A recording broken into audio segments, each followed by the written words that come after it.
So I'm an investment manager with Cypherpunk Holdings Incorporated. Cypherpunk Holdings is a Canadian investment company. We're publicly traded on the CSE. The ticker symbol is HODL.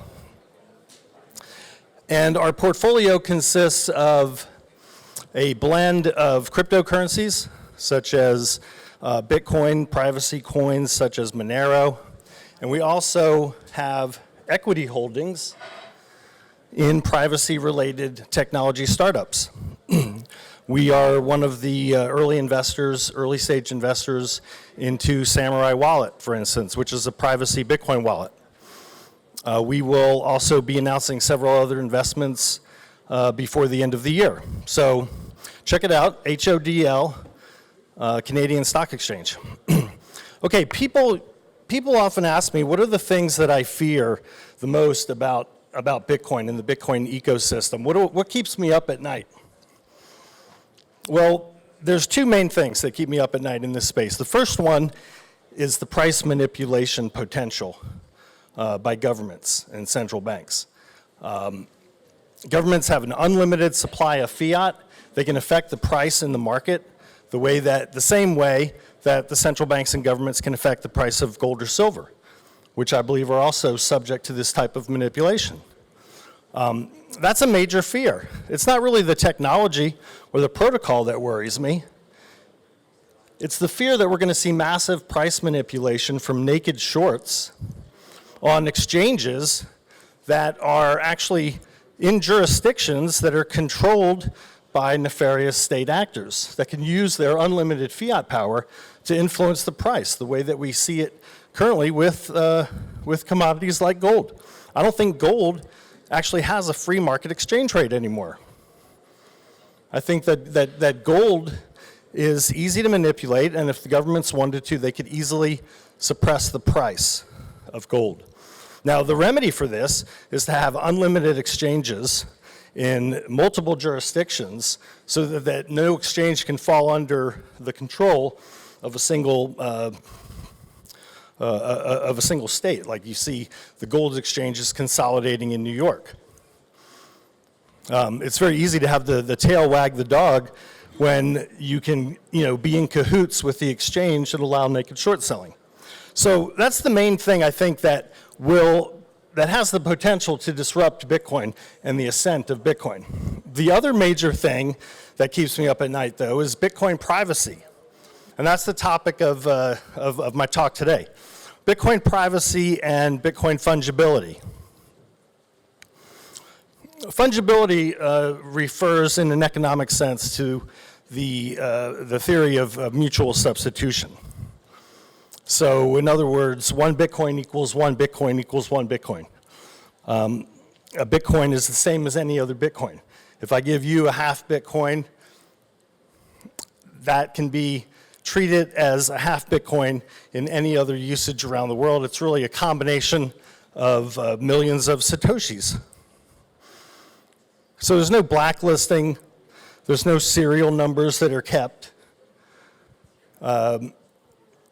And in order to preserve Bitcoin privacy and Bitcoin fungibility, we have to go through a series of steps. We have to preserve that. Because if that is actually co-opted, or if that ends, it becomes the end of a peer-to-peer payment system. So I'm here to tell you that coin mixing is good for Bitcoin. Coin laundries are good for Bitcoin. We need to practice proper coin hygiene. And you're not a criminal for saying that.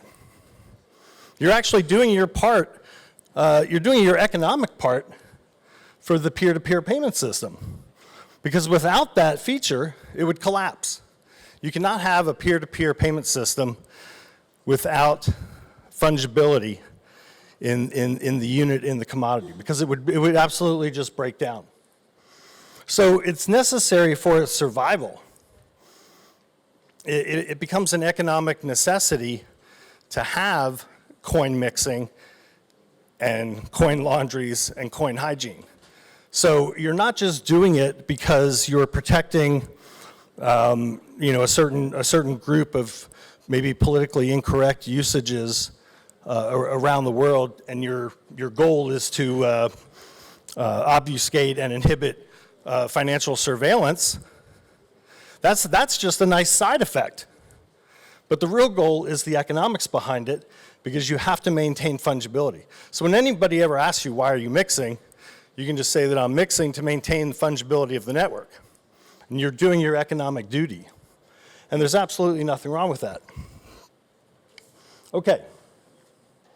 So why is it an arms race? The reason it's a crypto arms race is, number one, it's never really going to end. So it's never ending. It will go on and on with both sides escalating until there's some sort of détente, and it'll be a temporary détente. We might be at a détente now, temporarily. But what we have to be vigilant in is we have to win this battle, and not just win it for a Bitcoin currency, but we have to win it for any peer-to-peer payment system, whatever it's based on.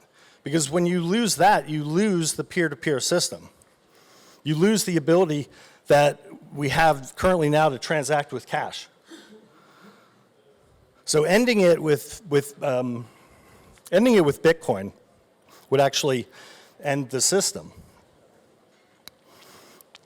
I want to talk about an example of a daughter, a small girl. If you have a daughter and she's opening a lemonade stand in the neighborhood to sell lemonade, you know, a relatively harmless activity.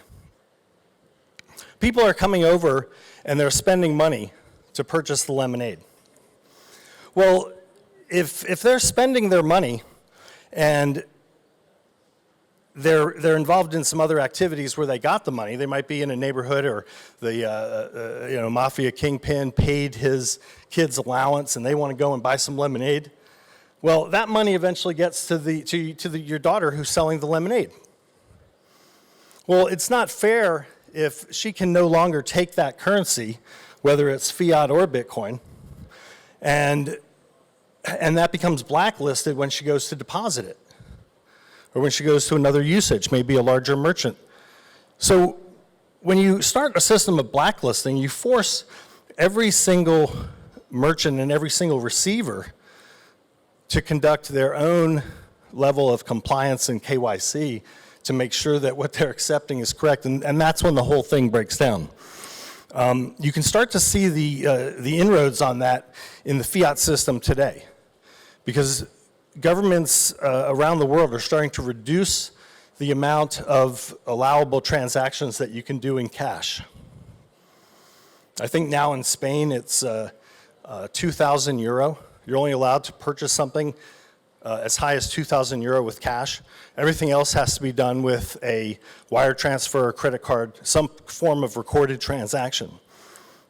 So, you know, cars are usually over 2,000. Houses definitely are. And every country is starting to squeeze that. That's coming down. It'll be as low as 500 eventually, 500 euro or 500 pounds.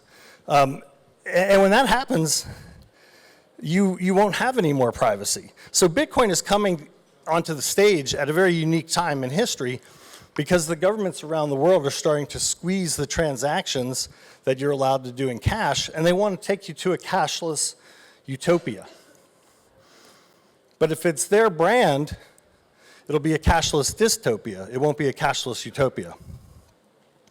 Unless we can win the crypto arms race and maintain Bitcoin fungibility, and that's why it's so important. Okay, so in order to get there, we have the default protocols. The current default protocol, I would say, that is used for mixing right now is CoinJoin. There's several others. There's Cash Shuffle is one for electronic cash, but that's based on CoinJoin technology. So by and large, it's the CoinJoin protocol that is the default standard right now. It might not always be that way, but my premise is that,